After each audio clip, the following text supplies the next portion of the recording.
we're sorry for the tight corners and the inconvenience with everything. We're gonna fix that next time. Yeah. Yes, we are. We are gonna fix Yeah, we're gonna make everything. But yeah. So thanks for being with us. We have a dope, really cool talk for you guys. Our man Todd Brasel. It's on the security risks with medical devices. So he's gonna take it away. Make some noise. Okay, so can everybody hear me? Yeah. I'll do the best I can. This is going to be really short because my voice is giving out. We're actually not doing what Nigel said. We're doing so you want to hack a pacemaker. So I was talking to, which is related. I was talking to Tara. And because I've been a cyber before, and you know, just I want to keep it short. I want to keep it sort of technical. I'm not a technical person per se. Oh, that's great. Hey, is the pointer this way too? Can you get it off my head? All right. So I've also never really had beer and presented at the same time. I'm a principal consultant at a company called NYSTEC. I work with Bruce, who's in the background. I work with Bruce. I also like to introduce Craig. He's a great friend of mine. So suffered a minute coming. I said, you know what, nobody's going to show up. I got to get somebody. I have at this point in my career, this is basically me. I have a vague understanding of computer science. I've been doing software development and testing for a long time, doing a lot of different things. And now I work at NYSTEC, where I do some pen testing, I do a lot of risk assessments. And this is, the story behind this whole thing is I did just finished my master's, and medical devices and vulnerabilities are actually part of my master's research. So I took like a little tiny slice of that and tried to boil it down into this. My interest in this topic actually started a couple years ago. So I do martial arts. I've been martial arts for a long time. And my sparring partner had a heart attack. And he came back, he just disappeared. He came back a couple months later. And he said, I've had a heart attack. I said, oh my God. And he was like, well, I have a pacemaker now. And I said, okay, what does that mean? I mean, you run your own business, so you're going to have to retire and take it easy, right? And he said, no, it's cool. My doctor said I can go back to work, I can run my business, everything's fine. So I said, okay, so you're obviously not going to be able to do martial arts anymore. I mean, it's pretty physical. You got to fall down, get up. He goes, no, it's fine. My doctor said I could do that. I could do martial arts. If my heart stops, the pacemaker will start it again. So I have really nothing to worry about. He wants me to continue exercising and stuff. So I said, okay, that's interesting. That's really cool. And then the security guy started thinking, well, how do these things work?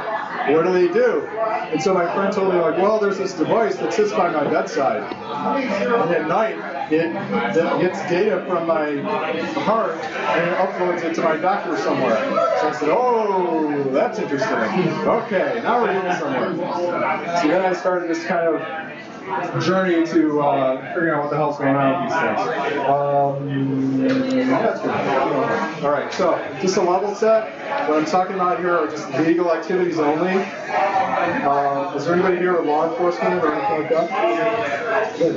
Okay. I want to help the red team understand approaches to attacking these devices. I have an ulterior motive. I really want to get one of these in a lab setting somehow, and I really want to play with these. So I'm trying to recruit people. And on the blue team side, so I want the blue team to be able to think about what types of vulnerabilities do these present to an organization or to a person, and ultimately I'm hoping that this is used for good information as well to benefit people. So I have people who have these devices. There are other types of devices. There's insulin pumps, that kind of thing. And all of these have vulnerabilities. So we have to work with these, and the benefits greatly outweigh the problems. So we have to bear that in mind. Especially if someone here has a device, we have to keep this in mind. All right, so agenda. So talk a little bit about legal aspects of hacking these things. We'll talk about the devices themselves, about the patients, some of the equipment involved. I'm going to go into a case study. And we'll talk about the attacks that came out of that case study. So the idea behind this is that you're not going to be able to walk out of this room and hack a pacemaker, but you should be able to walk out of the room thinking about, if I wanted to sit down with Todd or someone and say, okay, let's do this, let's see what's happening. What do I need to think about to get that started? So why are we hacking medical devices? Because it's fun. We like to hack things, right?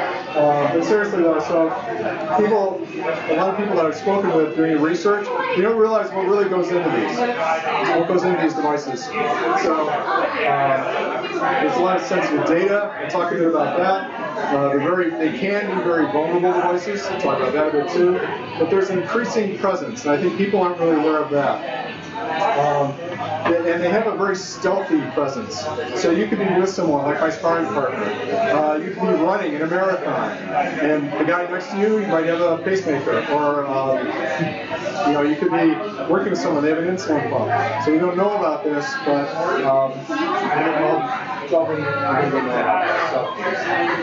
legally hacking DMEs. I feel like I'm delivering an address to guys on the back. Go ahead, straight to your left, sir.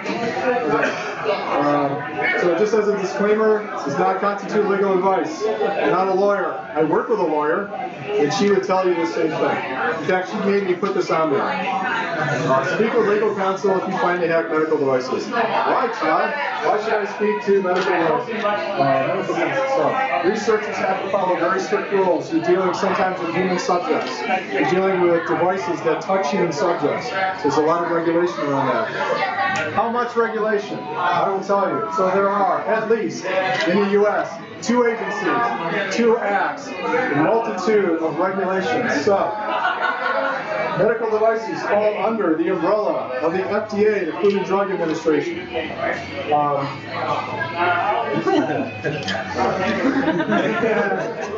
The U.S. FDA has developed, so the U.S. FDA develops guidance around medical devices, and so if you want to create a medical device, if you want to market it in the U.S., it has to be approved by the FDA. So that's how they come into play.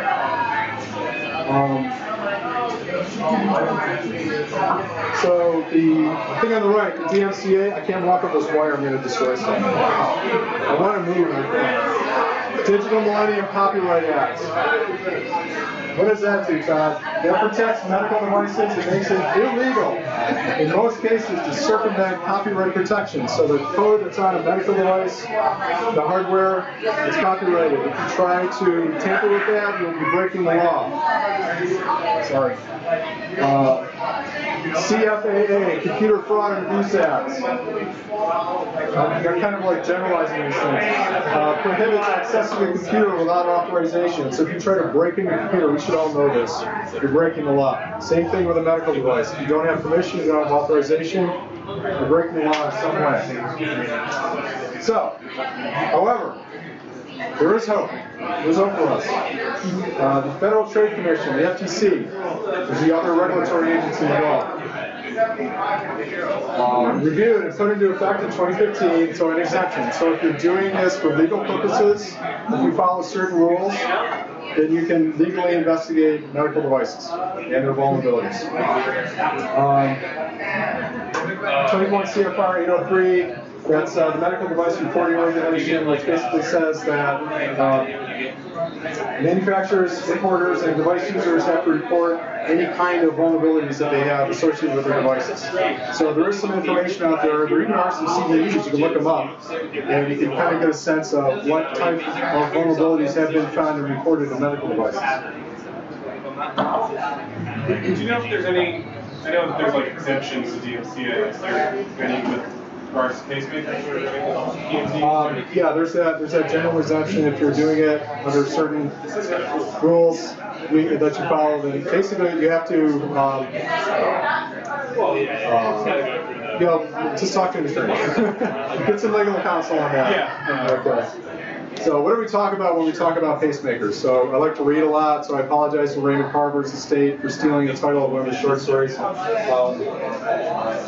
I think everybody kind of has an idea in their head of what a pacemaker is, but they're really, in a general sense, are medical devices, and they can be divided into a couple of different forms. I'm going to be talking about the kind that can be implanted within you. There are also devices that can be external to the body for temporary use. There's a whole kind of constellation of devices for other uses. There's epilepsy monitors. There's other types of things. I'm not going to talk about those. I have another talk. Just it's great. So, where do they go? So when you have an implant, it generally goes in this area. So this is kind of a schematic location. Implantable devices, they're designed to be housed fully inside the body, and they stay in there for an extended period of time. So they're going to be in there for a long time. The only time they ever take them out is if they malfunction. It does happen. They do have to change the batteries generally every 3 to 7 years, depending on the model. They have to change the batteries. There may be some other adjustments. They may have to change something. I'll get into that in a second. There are different types of pacemakers. So when you say pacemaker, we're actually talking about different types of things. So there's an actual pacemaker which is running and maintains heart rhythm. There's a cardiac resynchronization therapy device. So this actually synchronizes the heart chamber. So the heart has 4 chambers. Sometimes they get out of sync. That device helps to make sure that they're all running in the correct sequence. There's an implantable cardioverter defibrillator. This monitors rhythm. It also acts as a pacemaker. So if it detects an arrhythmia, tachycardia, or some other condition, then it will kick in and correct your heart rhythm. That's what my friend has. There's implantable cardiac monitors, which is monitoring the heart.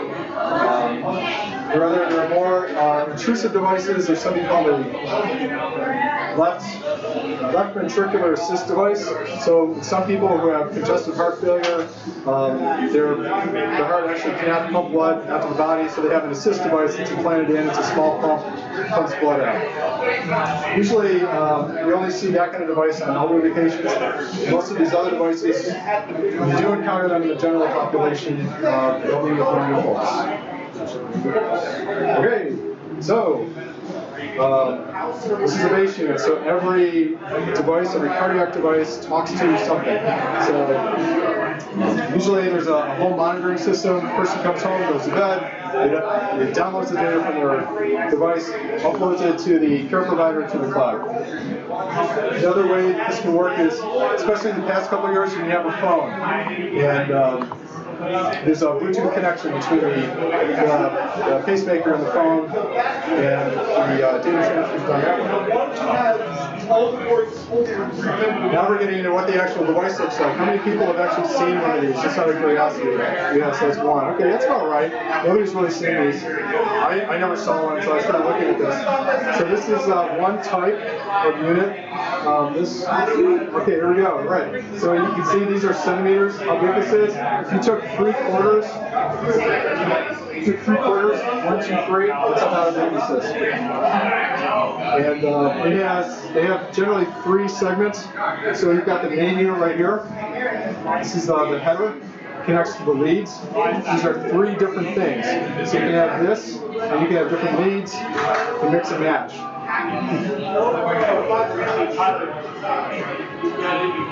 This is actually from a training deck for X-ray technicians. This is what they can see when they look at you. You have one of these. This really gets into the structure. So you see that most of it is a battery capacity. You have to remember, this thing is going to deliver shocks to your body. So that's the main function of this. There's also an antenna. So that's how it communicates to the outside world. And here you can see the leads, the connectors. So this is the header part. Go back, this section right here. That's the header. There's also, you can kind of see it behind here, there's a logic board, so there's some circuitry there. Go on in. Sorry. It's alright, don't worry about it. This is what they look like inside your body. which is really interesting. I find this fascinating. I love the intersection between the human body interface and the machine interface. It fascinates me how they actually make this work. So you can see here's the unit right here. Here's the leads. And when the balloon goes in, by the way, this is basically your heart, lungs, this is the pulmonary area right here. This is your aorta, down here is your vena cava, some other blood contact up into your heart. So when you do seppuku, that's what you're cutting in your abdomen. You're cutting this huge vein in your gut. Anybody want any wings or anything while we're here? All right. This is interesting, abandoned leads. So what they do is they'll put extra stuff in there. So they don't have to install it later, just in case. You might need this. I won't go into that. All right. What does it look like on the outside? This is the appearance you'll see on the outside. So you'll see a lump. It's kind of a hard lump. You'll see some scarring. That's about it. It's very, very discreet. You won't know what's there. My sparring partner, we have a label on our uniform. That's a no-go zone. You can do anything else. We can't touch that. So it's really interesting. All right. So common design. We have multi-segments. There's a long-term use before maintenance. Wireless communication. This is the cool part. It's the cool part. Considerable community computing power. The people who program these, they build these, they compare them to aircraft avionics. That's how complex they are. They have to, on the fly, they have to figure out what your body's doing, what your heart is doing, and then there's different treatment regimens based on what information is pulling from your body. That's how complex they are. Just briefly, who uses them? Just some numbers. So the first pacemaker hit the market in 1966. There were 56 heart conditions. So by 2008, pacemakers and ICDs were approved for 88 cardiac conditions. Today, there's far more than 88. And as time goes on, these are being approved for more and more treatments. So it's something like an unstable heart rhythm or any kind of arrhythmia, you may wind up having a pacemaker instead of using drug therapy. 60% of cardiac devices in the U.S. are used by people under the age of 65. So yeah, it is generally for an older population, but we'll also see them in the general population. This is a great example. Anybody know who this is? Any guesses? It says right there. Work with you people. All right. It's Maria Mo. She's a security researcher. She has a PhD. She's really smart, and she has a pacemaker. She has an ICD. She had it installed. This is interesting. They don't give you any real options. They basically tell you, you know what, you're getting one of these because you're going to die if you don't have one. So she has one, and they didn't really give her any information. Same kind of situation with my friend. They didn't give him really any information on what data is collecting, etc. So she took it upon herself to start investigating these. And there are other people who do this as well. I won't go into that. Okay, how are we doing? All right, 15 minutes. Attacking a pacemaker. I can make these slides available to Lee if you want to, so you don't have to take pictures. Don't worry about it. Okay, so this is research that I did not do. This is Daniel Halpern and a team of researchers at the University of Washington and other universities. This is the case study of the first, as far as I know, the first documented and known attack. Don't tell Sanjay I said that. First documented and known attack on a pacemaker. This is in a lab situation.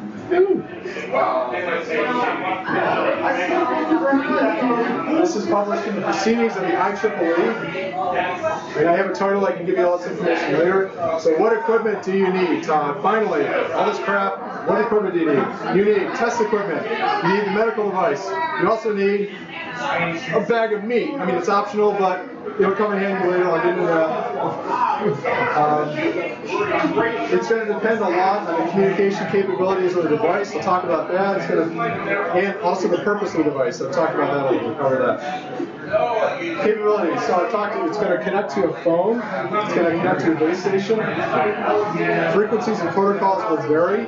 They often are not documented if you want to get information well. However, some information can be made available by the FCC or the manufacturer. There are 4 wireless bands. There's a quiz on this later. There's 4 bands. Let's see if I remember. There's the 175 megahertz band. That's the very earliest band. It has a very short range, so it's meant to be within a few inches or feet of the patient. So, okay, so here's the deal. 66, there's a programmer head, okay? So there's a programmer unit, and there's a head. The head is a magnet. The magnet is 700 Gauss. The 700 Gauss because that'll penetrate about an inch into your skin. They put the head over the pacemaker. There's a switch inside. It activates the pacemaker's telemetry, and it starts sending data. The head receives it. He said, wow, this is great, but can we be a little farther away from the patient? And they came up with this wireless thing, so 175 kilohertz, sorry, not megahertz. The next one is the 402 to 405 megahertz band. It's the NYSTEC band. Gives you a little bit more range, better bandwidth. Later on, there's the 900 megahertz band. So now you're like, if anybody's my age, 900 megahertz is like an old school analog wireless phones, same deal. You can be within a room, you can read the information. Now you've got a patient who can go to bed at night and upload that data. In the past couple of years, they have Bluetooth low energy. So BLE, any ICD or pacemaker that came out in the past 2 years has Bluetooth low energy on it. I think I said, yeah, the FCC maintains information on those bands. All right. Hardware triceps. So what are you going to do now? So you want to hack these things. What do you want to get? So you want to get the data? Do you want to eavesdrop? Do you have to start thinking about what kind of attack you want to do? Do you want to hurt the person? So it all depends on what you want to do. Are you going to go after the smartphone? Is it Bluetooth enabled? Are you going to go after the base unit? Is it, you get that? You're going to go after the medical device itself. Well, this is so you want to hack a pacemaker, so we're not going after the base unit. Is it practical to track somebody via pacemaker? Is it practical to track somebody via pacemaker? Yeah. It's possible. It's possible to do it. You have to give the pacemaker a signal, and then it will activate and start getting telemetry. So, we'll get to that in a minute. So it's possible. There are a lot of things that are possible. All right. Basic lab setup. This is from Halperin's research. This is his actual lab setup. So he has the high sampling rate oscilloscope. So he's got 4 gigasample oscilloscope. Antenna, receiving antenna. So all this is custom. The ICD itself. The transmitting antenna. So you can transmit commands to the device and activate the device. The software-defined radio. So this looks pretty old. This is like 10 years old. 2008. Software-defined radio. Let's see. You have to write some code. So what you wound up doing was, for the signal processing, you wound up doing some signal processing using MATLAB, Perl. On the other side, the transmitting side, he used GNU radio, and he wrote code in Python to transmit data to the device. And there's various kind of like fiddly bits that you see lying around, soldering iron, that kind of thing. And what did I forget? Oh, bag of meat, right. Nope, bag of meat. Okay, so why the bag of meat, Todd? So the bag of meat is because what they were doing was they were trying to figure out if you could detect a hack. So they created a device. You guys got to read this. This is fascinating stuff. They created a device that would respond to RF signals and either emit, tone, or vibrate. So that's why they needed a bag of meat, to see if it would work. Where did they get the device? Well, they didn't get it from eBay, as eBay didn't exist yet, but you didn't have to go to the dark. So if you want to do this, you don't have to go to the dark web. I didn't mock this up. I searched eBay last night. I found a bunch of devices. I picked this one. As you can see, unit look to never use, very clean as new. So we're assured that this is a mostly not used device, probably not yanked from anybody. I'm pretty sure. Maybe it was a 3-man operation. I don't know. It doesn't matter. The best part I think is 1-year protection plan for square trade. Man, what a bargain! It's like I got my exercise bike at home on square trade, and I got my pacemaker on square trade. This is cool. What a $224.95. Okay, what's missing in the thing? We don't have the leads and everything else. So it's entirely possible to do this. It's feasible to do this kind of thing, as long as you're doing it legally. Alright. Back to me. Okay, so now the fun part. 8 minutes, bear with me. Fun part. This is what they did. It's a lot of hard work. So now there's a reason why he had a bunch of people on his team. He had electrical engineers, he had computer scientists, he had cardiologists. So he had people who were familiar with the devices themselves. And this is the process they went through. They would trigger the device, they would capture the transmissions, they would decode them, attempt to decode them, reverse engineer the protocols because there's no documentation on this stuff at that time.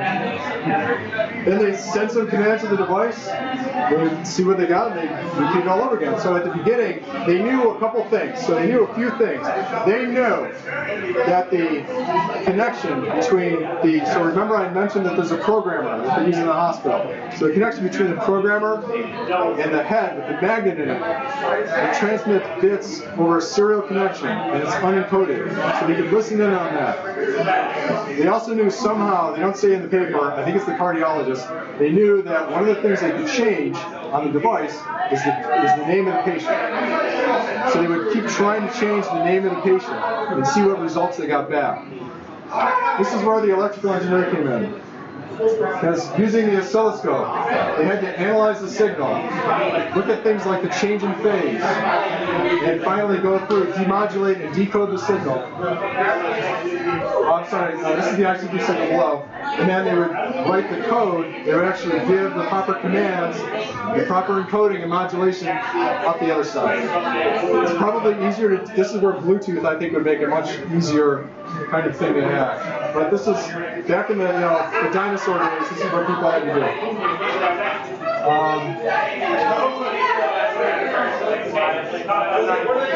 One of the things, they had to figure out the rate in hertz that commands were being sent from the device back to the receiver. So it's just they really had to get into the guts of it. So you said you wanted to do low-level hacking.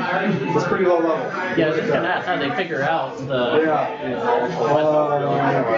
So they went to programmer first, and from there they went on to more complex commands. They actually didn't figure out the whole thing. They didn't reverse engineer the whole thing. They just reverse engineered enough for the proof of concept, which, remember back in the bag of meat? They just wanted to transmit some commands and see if they could trigger them. There's I found a great manual for this. You guys, you can get it at a bookstore. It's a great manual. So if you want to,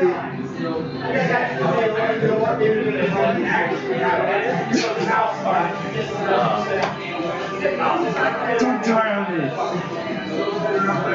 So it works. Find a great manual you can buy. It basically outlines the entire process. This is it right here. All right. So what did they find? They found vulnerabilities. You can disclose data, so you can get health data from the patient, down to how their heart reacts to certain therapies. So you can get a lot of low-level data from the patient. Information about the patient and their doctor. Device-specific information. It will tell you when you interrogate it. It will tell you what it is, where it is, how it works, how to communicate with it. It will tell you what else is actually in the body. It will tell you what leads are being used, that kind of thing. Okay, 3 minutes, 4 minutes. Logging and forensics. Very limited logging support. They found that they could tamper the logs that are on the device. They could actually change the timestamp on the logs. Very limited forensic support. So there's another researcher that went in and tried to set up some forensic protocols for investigating hacks into these devices. There have been some forensic methods proposed. So if you're interested in forensics, forensics on these devices, there's a whole group of studies in this area for recognizing.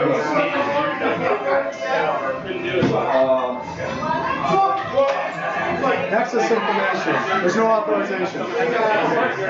No authorization. Don't worry about it. You're fine. You're a doctor. You're good. Your son doing on the street. Awesome. I don't care. Access my device. Okay. Why is that? You're probably thinking, wow, that's BS. Why are they doing that? Well, you got to remember, medical technology, medical procedures are slow to change. This is stuff that works, they want to keep. Procedures were developed back in the 60s, and you had to have contact with the device. They just haven't kept up yet. It's getting better. The medical field is beginning to recognize that there are issues there. Some other things that other researchers have found are like hard-coded passwords, very simple pins. So if you have a Bluetooth connection, you might have a hard-coded pin, you might have a manufacturer-specific pin that you can go into a hospital and steal, maybe if they have it around, or you could talk to a medical device salesman and tell you. There's some black hat presentations on this you can dig up. So TLDR, things you can do, set the device clock, change the disabled treatments, do a denial of service attack. You can put the device into a mode where it's always trying to connect. Wear the battery up. You can induce VFib or murder somebody. So what this does is VFib, your heart's beating. VFib means your heart stops beating normally, starts quivering, no blood flow through the body, you pass out. That's it. It takes a couple minutes. And so on. And there are tons of possibilities. You don't have to kill somebody. Maybe you want to, I don't know, that's your thing, it's not me, man. I'm not here to question.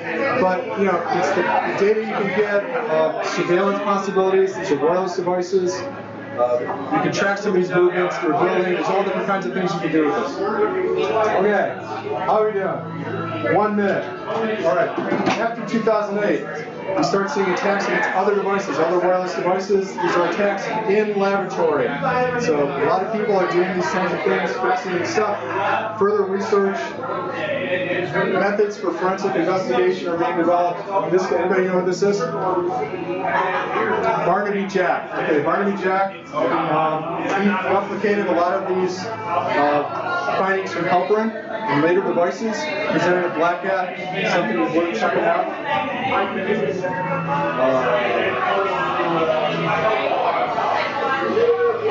So, wrapping up, we talked about the devices. What do you need to do? What if you actually wanted to hack something and research it? How would you go about doing it? Some thoughts on that. We're seeing an increasing usage of these devices. For prosthetics.